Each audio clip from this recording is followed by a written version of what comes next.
Hello, welcome to Edit Like a Pro with Stanley Mitch. This pastor's edition. Today we are going to edit this pastor's photo that I just took like 2 minutes or less ago.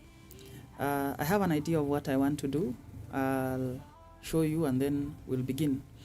Number one, I want us to correct the exposure of this image. Number two, we want to create a cross behind her. Let's put it in a color that you will see.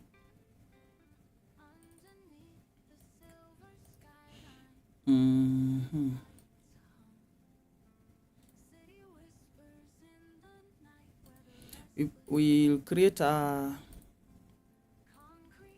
cross behind her and light it up with LEDs all over the place, maybe a new layer, and then we put like LED lighting all around this cross, all in Photoshop, or we can use ChatGPT, and then place it behind her. So maybe instead of typing behind, because it's work, I should just, maybe instead of painting the word behind, I should just, and then we push it behind her. So if it stays behind her and she's well exposed and in front of it and it looks stunning, that's the image we are creating. We have like 4 images to edit, but for now we are just going to edit one, then we'll come back and edit the rest in another episode. So for now we are going to do just this one. So we import the row,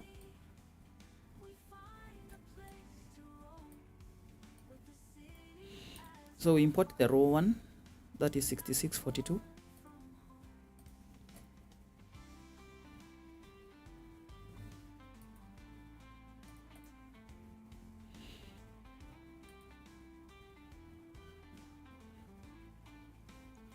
You realize that the exposure is way too much, it's slightly overexposed, so we bring it down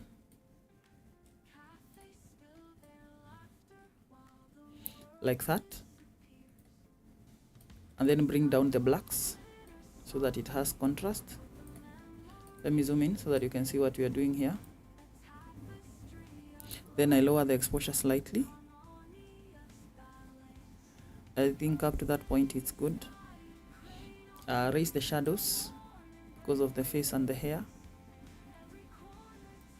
and then saturate it slightly by adding vibrance. Push vibrance in slightly. These figures I'm using, I'm not even looking at what number it is, I'm just looking at the image. I stop when I think the image looks good. Right, now this is good for beginners, and this is the reason I shoot raw, because then if it wasn't, I wouldn't know much. I'm editing in Profoto RGB 16-bit color space, 300 ppi resolution. So I open it as object. When it's JPEG like this one, let's attempt to correct that. Let's assume this is the only image we were sent and we want to do exactly what we had done. So we'll take it to camera raw and use previous conversation. Let's see whether we can get the same results.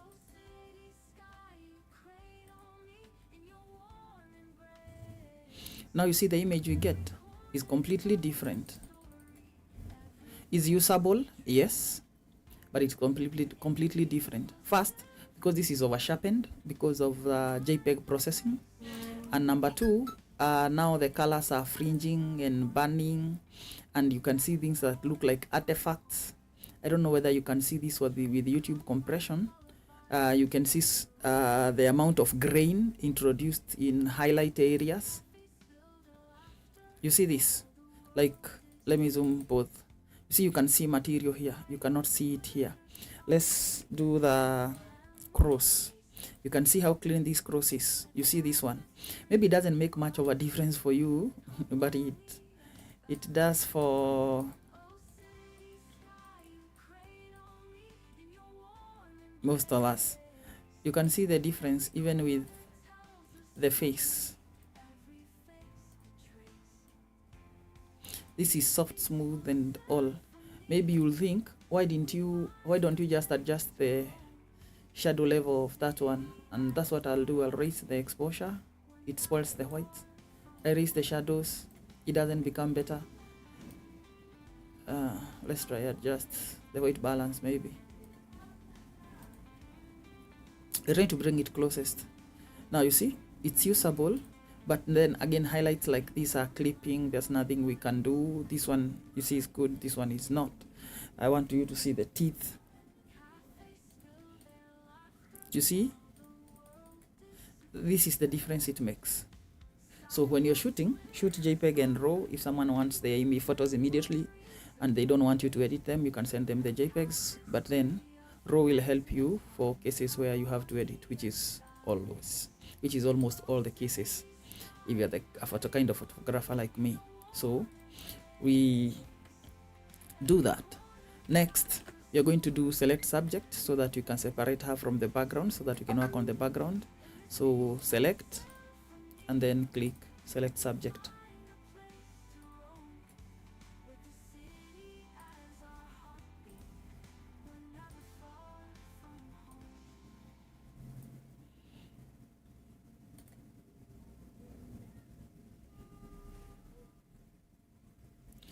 We will use select subject. Let's see whether it does a good job. It doesn't. We won't even select subject. So we won't try to correct it from here. So we'll just add a check layer. Pick a strong color so that we can go back in and paint in the parts that it missed.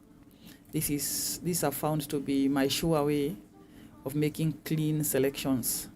For any good edit, a clean selection is necessary. So we'll do pen tool, click once, click again, make the curve.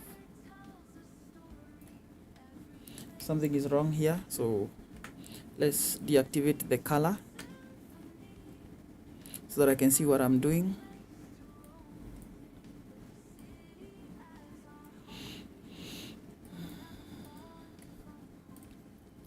And then I click again, make that curve, press down Alt, click, pull it back like that.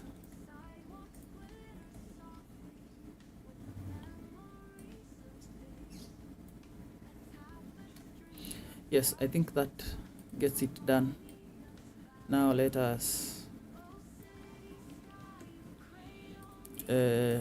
close that selection, make selection, feathering of 1 or just 0, and press OK. Then select brush tool, select the mask, ensure that the foreground is white by clicking X, then Alt backspace, and that whole area is now correctly selected. We move around so that we can paint in the parts of the subject that select subject surely missed. If you cannot see the size of your brush, but you can see just a plus, deactivate your caps lock. That way you'll see the size of the brush. Ensure that your brush is hard so that you have a clean edge.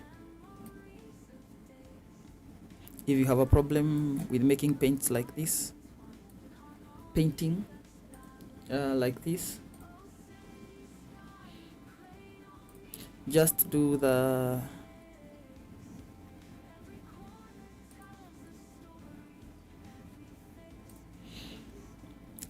increase the smoothing to a large number like 80 to 100.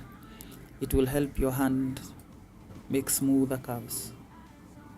If maybe your hands are shaky, or get a mouse pad. if again the surface of your table is very smooth.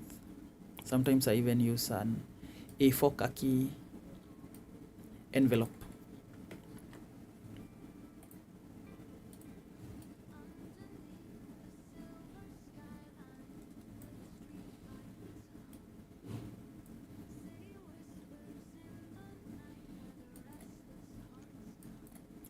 I'm just selecting the areas. I'll come back for the hair. I cannot paint that with a brush.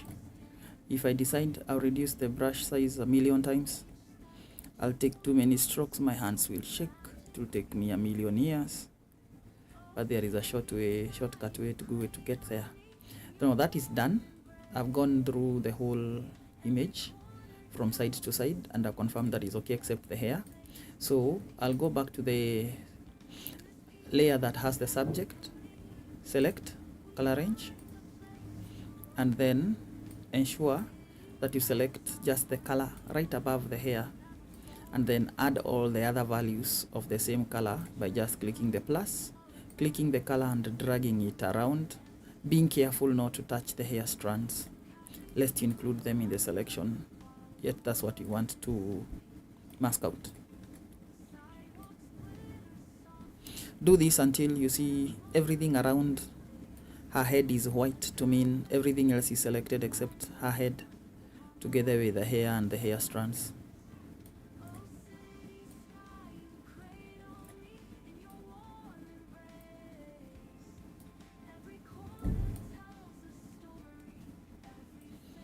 Yeah, I think that does it. Activate the selection. We go back here. Now we want to add, so we'll inverse the selection and then pick the paintbrush. We are painting on the mask with white, and we want to paint in, let me temporarily hide the selection by pressing Ctrl H so that I can see what I'm doing. Then I just paint. You realize that now I can get most, not all, but most of those hair strands. Higher fuzziness when I was doing color range would have sampled more whites and separated it from the smaller strands, but there are things that don't really matter in an edit, because again, you're not replacing the background completely, we are leaving it there. We just want to smoothen it and add a few elements to it, but you're not taking it away. When you're done, you won't even see those gaps, but do the most that you can. A good selection will always save you from too much nonsense. As usual, you need two groups. Group 1, group 2. We want to load the mask. Double click the layer mask while pressing down on Control, and then add a mask on the first. And when white is at the center, let me press Alt and click it. Then that is intended for the subject, SB. Then we copy that mask down, Alt, drag it down, and then Alt click it. It's supposed to, it looks like it's for the subject, so we inverse it so that it has a hole in between. Then we say it's for the background, BG. Anything we want on the background, we'll include it there. So I'll activate it again for the subject, and then select the layer that has the subject. Go to Actions, Brian Umos, Clean Background, and play that action with an expansion of 1, a radius of 2, and then the blur, I don't need it 200, but I need it lesser so that the blur, look at here, you'll see most things are unifying at a certain number, like that, more than it does yet at 200. The default is 200 for what he made it for, but adjust it accordingly in regards to what your photo looks like. Now that's good. It's good for the base. I have a good base. Now I want to create the cross. So I just need a marquee tool. I'll just put one like that, a bar. I need it inside this background group, and then add solid color and ensure that that solid color is white. I can always come and change it. Then duplicate it, click it, rotate it. Sorry, it's in the subject layer. I'll drag them both down, select both and drag them down so that they go to the background. I need it here so that the cross stays behind her. If it's perpendicular behind her, we won't see the pattern, so I'll put it slightly besides her so that it's more on the left and then she's more on the right. Let's extend it. Hold down shift and drag it down. But when we are creating it, we'll create it from the center, lest we change the composition later. Yeah, I hope you get the point, right? So let me temporarily deactivate this mask by pressing shift and clicking on it so that we see what we are doing. I'll make this cross slightly up like that.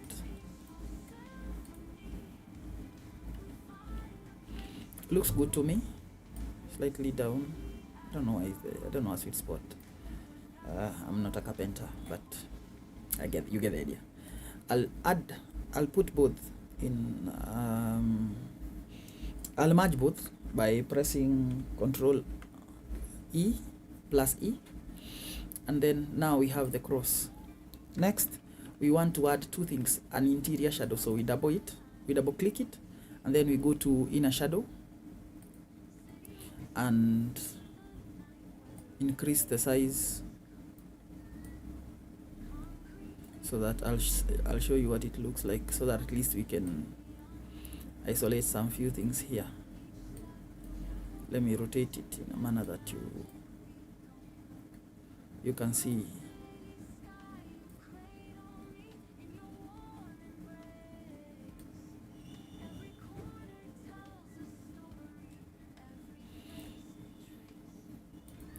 Like that. Then on the same, we want an outer glow, so we'll get outer glow, and then pick a color that is red or pink, somewhere in the magenta area.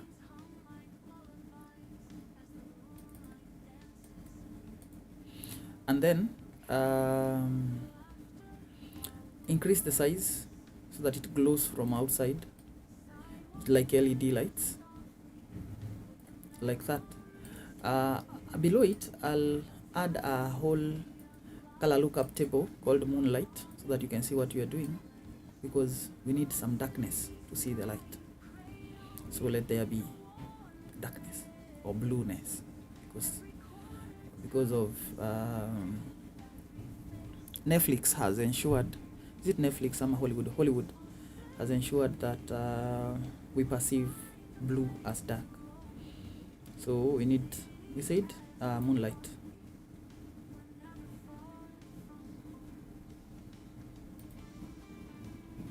Now that way you'll see what we are doing. So we need moonlight. I'll make a copy of this for now for you to see. You can now see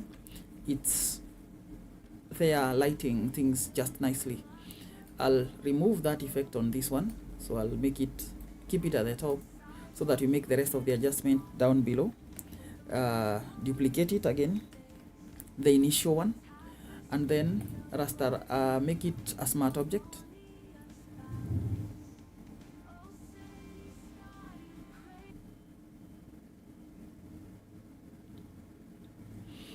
Like that. Then we begin to blur it up. Blur, Gaussian blur. The more we blur it, the more it glows. Another duplicate. Then we increase the blur to a lot of it. Like that. The only reason everything else looks steady here as a source is because we have this on to ensure the sharpness of the source of light, but we can always take it away. I just kept it there as an insurance. Now we reactivate this mask by clicking shift and then by holding down on shift and clicking it. Now you see it's there. Now we put all these cross in a group and call it cross.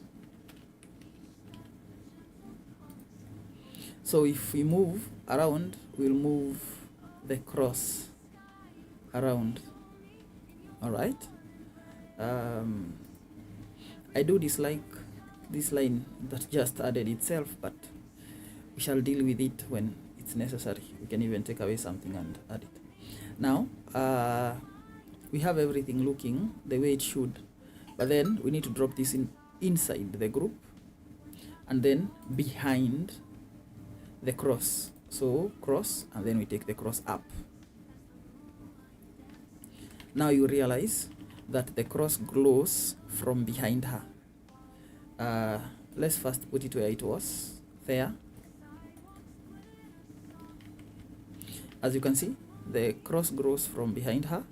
So we reduce the opacity of the moonlight so that we have more of the background that we had initially.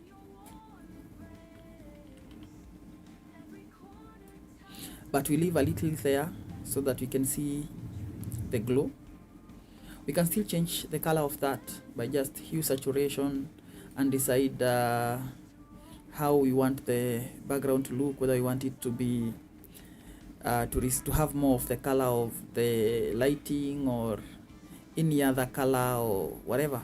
But we know it's a little dark, so the darker it is, the much darker it is, the more we can see the effect of the cross. You can see the brighter, the more we don't see, because to see light you need darkness.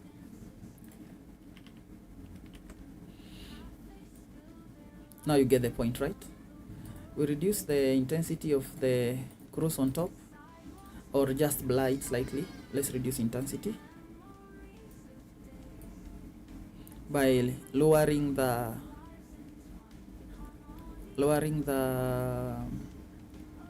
opacity of that layer.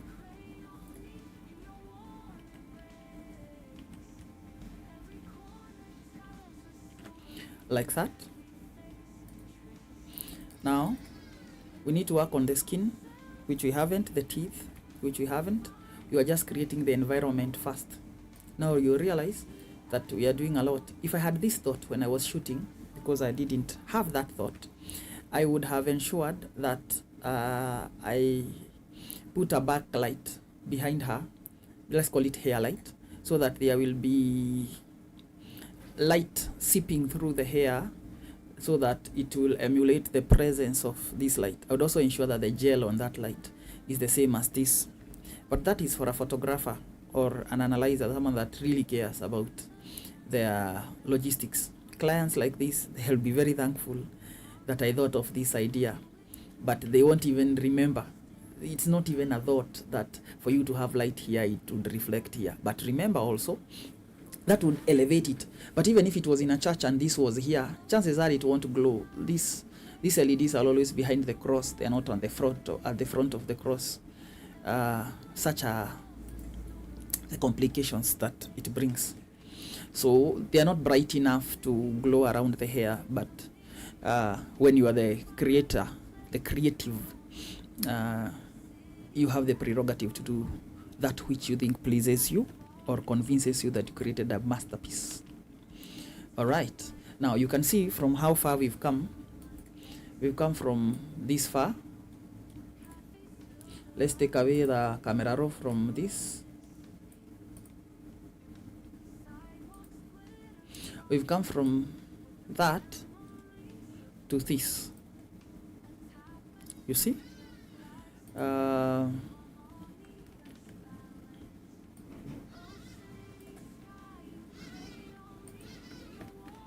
So far you can see the progress that we've made with the exposure. I'll reiterate myself again. Please shoot raw. It will help you get all the highlights in the right place. I do shoot slightly bright, slightly overexposed, so that if I bring it down, I don't see grain. You shoot however you like. How I ensure that it's overexposed is because I do correct exposure according to my eyes. Then I compensate it one stop brighter, or I darken the display of my LED, my live view screen on my camera, so that the said correct exposure is not correct, it's underexposed in my screen. That way I know it's slightly overexposed. You can see even in these other images, but you can see we are making good progress, right? You could stop here because it's your business to have a photo that is well lit and a purely beautiful background, but it's not in your business to ensure that people have clean skin. It's important, but it's not your business. If they told you they are in a hurry, they cannot wait, but you needed to deliver it, at this point you could stop and send it. They'll be thankful that they came to a pretty studio. Actually, other pastors will be asking her, and who and where did you shoot that one? Which photographer shot it? Because it stands out very nicely. All right. But if you have time, because we do more than we are paid for, because we are here to change the world and make the world better. We are not just here to exist, make money, spend part of it or all of it, and die. Now, we need to care more about our output and make few more steps in polishing up our works. Now, at this point, we'll first remove the yellowness of the teeth from inside this group, the subject group, because the mask is already there. We know this is yellow, but if we don't, then we can use just the hand and click it and lighten it. It's that simple. There's nothing much. Then invert it, then come back with a brush that's white, slightly bigger, smaller, like to the slightly equal to the size of the teeth, but do not just paint it once. That's wrong, because there are some shadows between teeth that separate them. So paint around the shape of the teeth, and this way you'll get more pleasant results. I've tried both and this works. If you don't know how to do this, you can take this screenshot to CapCut and then whiten it there with a slider, then import it back and continue. Yeah, that's a pro tip. CapCut has a slider for whitening teeth. You just take it there as a screenshot, whiten teeth, export it as a video, take another screenshot, bring it here, you'll be just fine. Because TikTok is for video, it doesn't really edit photos, but so it will export it as MP4, not JPEG or any other version.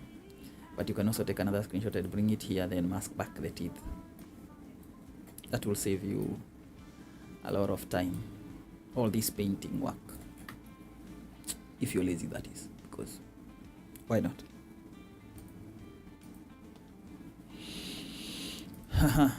There is a part here that next we are going to remove the black spots, the pimples and all from the teeth, from the face, and we'll start with this mark, the one I just noticed, and then we click through, we click away the rest of the pimples that we can see. Ensure that your brush is slightly bigger than the blemish, and if the blemish is slightly larger, you can even just paint on it instead of just a click. Paint around it.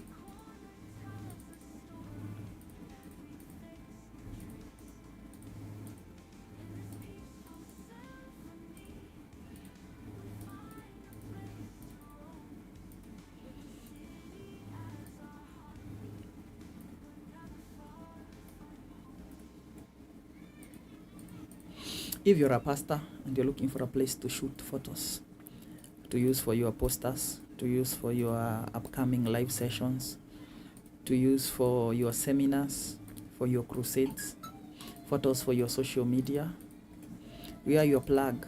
Mastech Studio, Githurai 44. Our number is 0700642422. It's on the video title of this live. just call us and book a shoot. You could come shoot at the studio. You could also come to your church. Even if you're looking for someone to do coverage for your events as a preacher or a member of the church, a deacon, a wedding planner, we are your plug. We cover events, we stream live, clean lives like the one you're watching, with clean signals, with clean audio like the one you're listening to.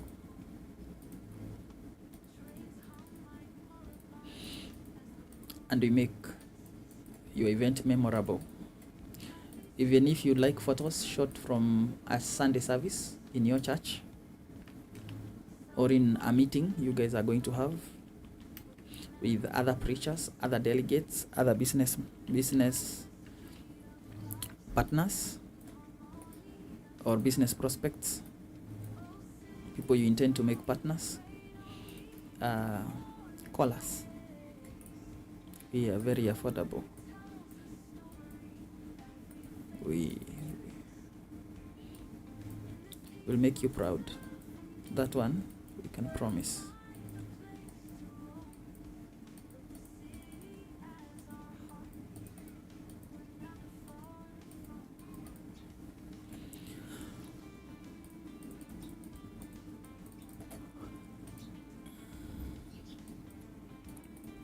I want the word Bible in gold here. I'll find a way to put it there. We're editing on just one photo. Why not just do it excellently?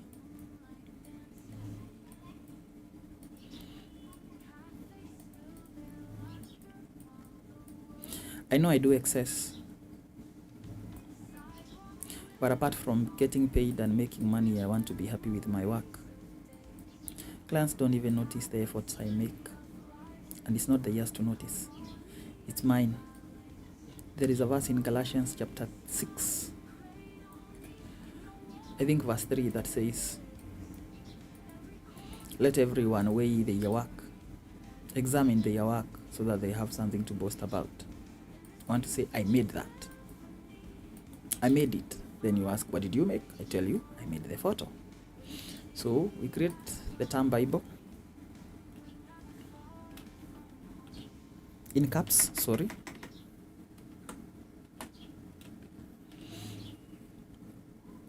Typeset it.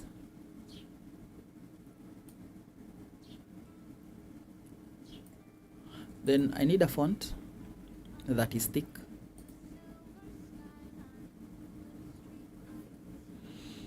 Like that.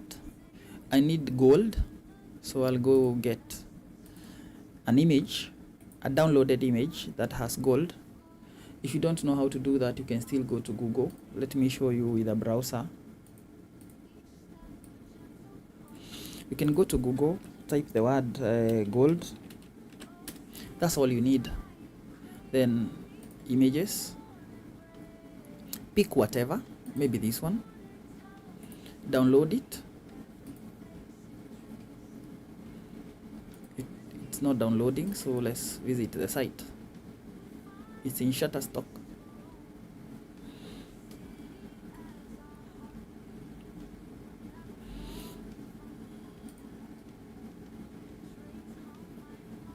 Yeah, this is what we need.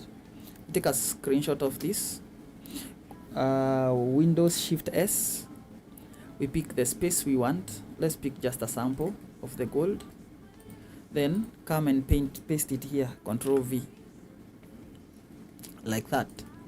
Then drag it over the word Bible and clip it. Alt and then click from between these two layers.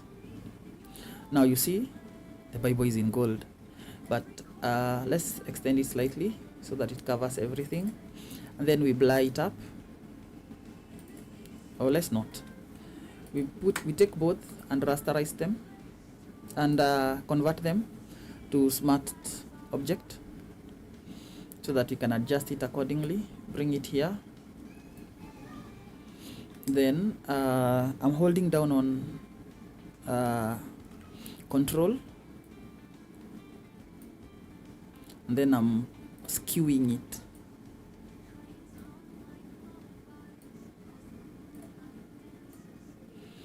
so that it fits here the way it should.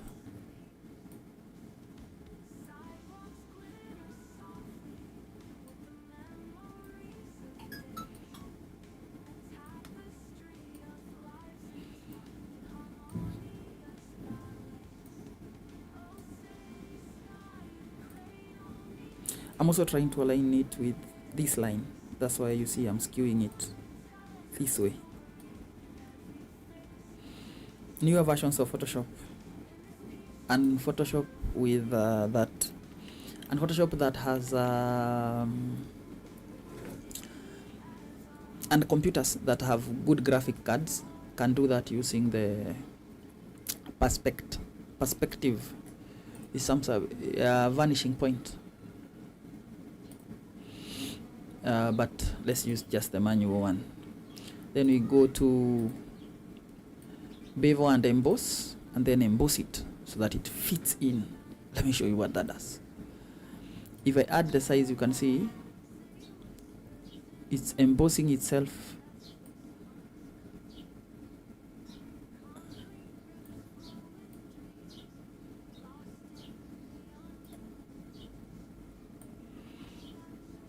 with some depth. It's like digging itself in.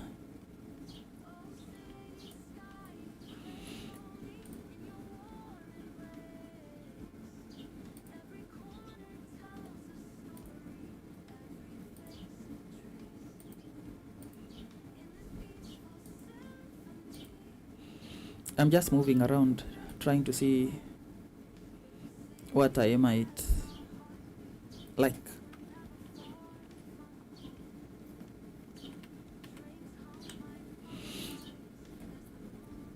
Then I reduce its opacity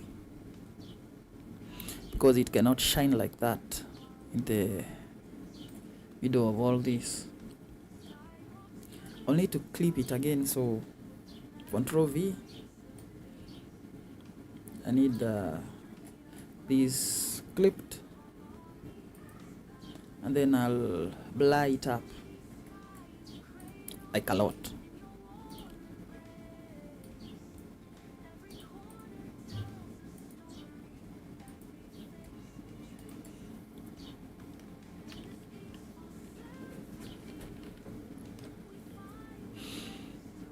I thought I'd like it. Sadly, I don't. I don't know why. Let's make this white. Control L and raise the lighting. Maybe if I make it white, I'll be happier.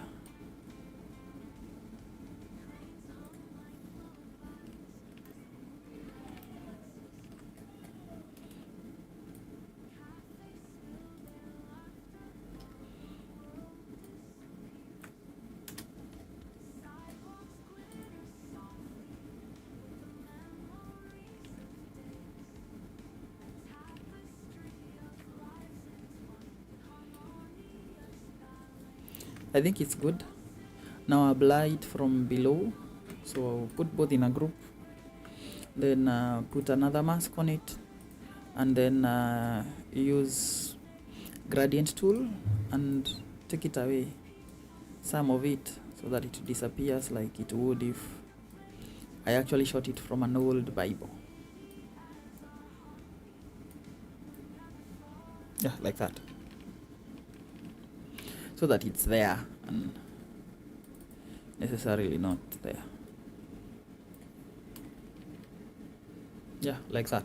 Very nice. I am a happy person. I like the colors of the skin. I like everything. Because of contrast, let's just add inside here a color lookup called V6. Color lookup table called V6. We use this a lot. When I say we, I mean I use this a lot. I invert it. I need it just on skin, so I'll paint it back on skin alone. Then I'll feather it. I deactivate caps lock so that I can see the size of the brush.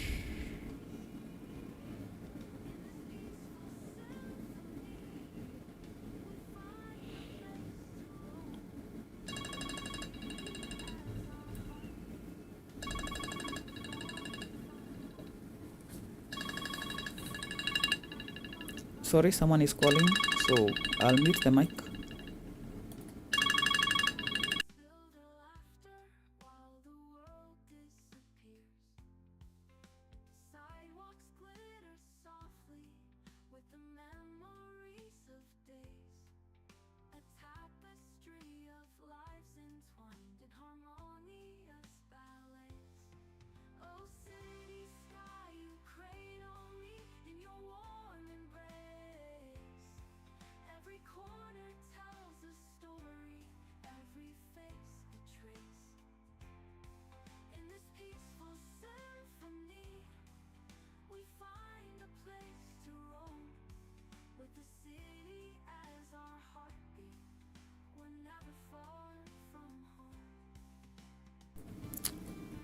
Let's continue.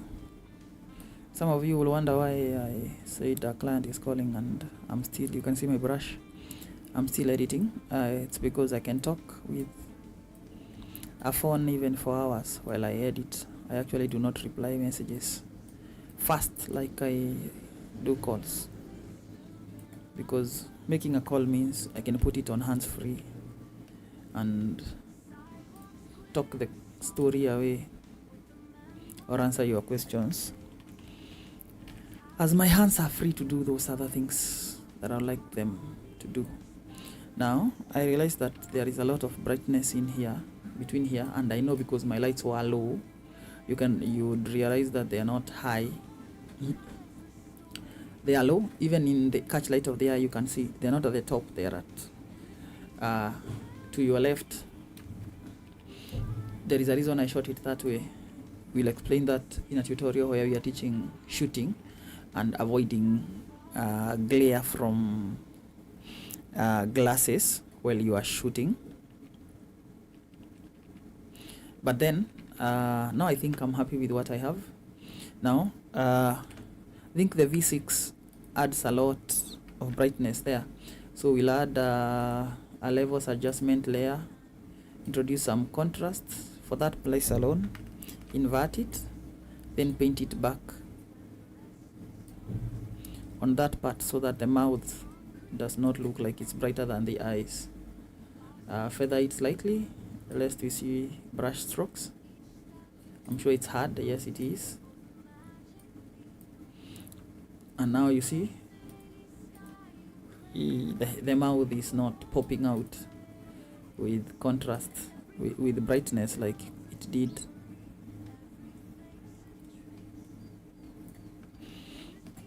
I'm nitpicking here, I know. Even if I didn't do that, some of you did not have a problem with it. Even the owner would not see it, but I told you, as a photographer, you should be happy with your work. It's your business to ensure that you're happy with your work. Now, branding, because all our works are branded.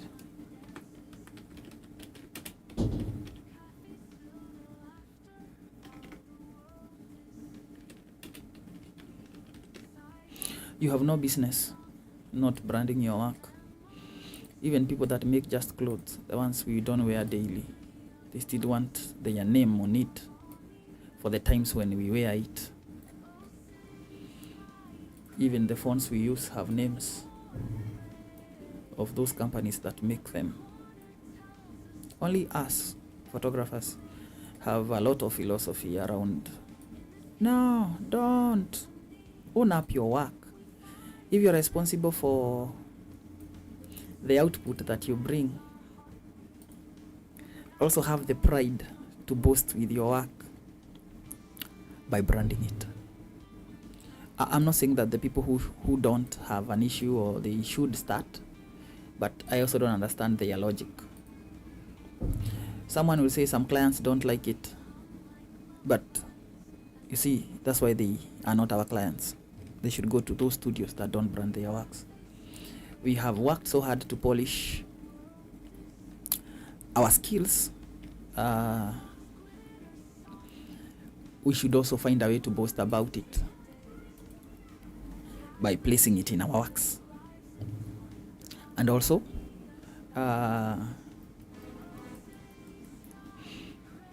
we have worked very hard to build our names and advertise our businesses. We cannot shy away from it now.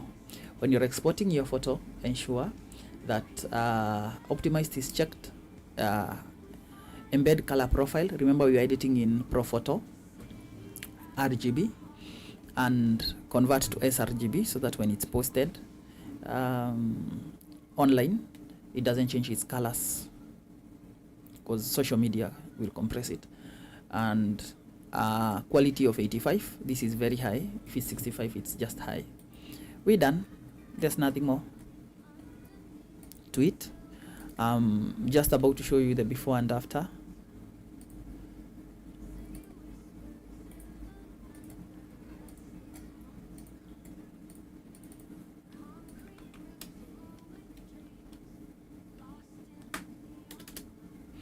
And I believe you will like it. This is the importance of thinking through your edits. Mostly, any edits that is thought through resort to something very pleasant.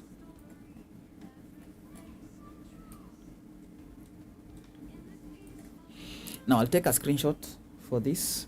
This is the before and after, like night and day, right?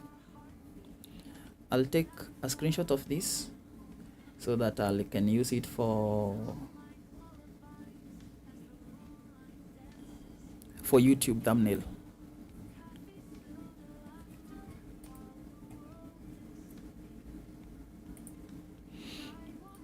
And with that, ladies and gentlemen, we are done with this edit. I'll come back some other time with a live stream where we'll edit all the other 5. In the meantime, for now, have a good day. I'll be back with another live stream in less than an hour after I take some breakfast. See you. Thank you for watching.